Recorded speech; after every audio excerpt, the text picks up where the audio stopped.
تو اب ایک تو مجھے اس پر حیرانی ہوئی کہ ہمارے بڑے اور قرآن پاک پر محنت کرنے والے، ان کی نظر کہاں تک پہنچی تھی کہ وہ موسیقی تو سے واقف نہیں تھے، لیکن قرآن پاک کی تلاوت کی جو باریکیاں ہیں ان پر ان کی کیسی نظر تھی کہ جو رموز اوقاف، جو نشانات لگائے، اس کے اندر معنی اور مفہوم بھی محفوظ ہو جائے اور قرآن پاک کی جو اپنی ٹیون اور سر ہے قدرتی، وہ بھی محفوظ ہو جائے اس طرح۔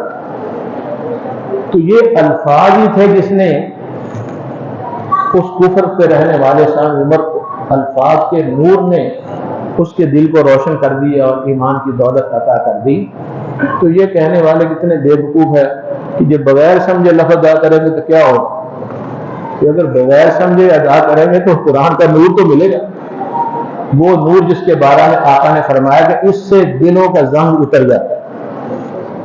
ان هذه القلوب يصدع كما تصدع كما يصدع الحديد اذا اصابه الماء وما جزاؤها يا رسول اللہ۔ دلوں کو زنگ لگ جاتا ہے گناہوں کی وجہ سے، یا رسول اللہ کیسے صاف کرے؟ میں کثرت سے قرآن کی تلاوت کرو، دلوں کا زنگ اتر جائے گا اور قرآن کا نور اندر آ جائے گا، قرآن کا نور اندر آ جائے گا۔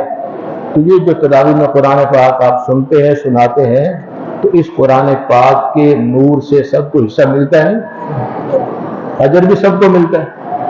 تو اجر ہی لینا ہے، نور ہی لینا ہو، کیس والا نہیں کی لینا ہو، یہی مقصود ہے، وہ اللہ تعالیٰ اس میں عطا فرما دیتے ہیں۔ اس لیے آپ سب کو مبارک ہو، آپ نے تراویح میں قرآن پاک سنا گیا اور جماعت کے ساتھ آپ نے قرآن پاک کی سننے کی سعادت کو حاصل کی ہے، اور 27ویں شب کی خدمت کی بابرکت محفل میں آپ شریک ہیں۔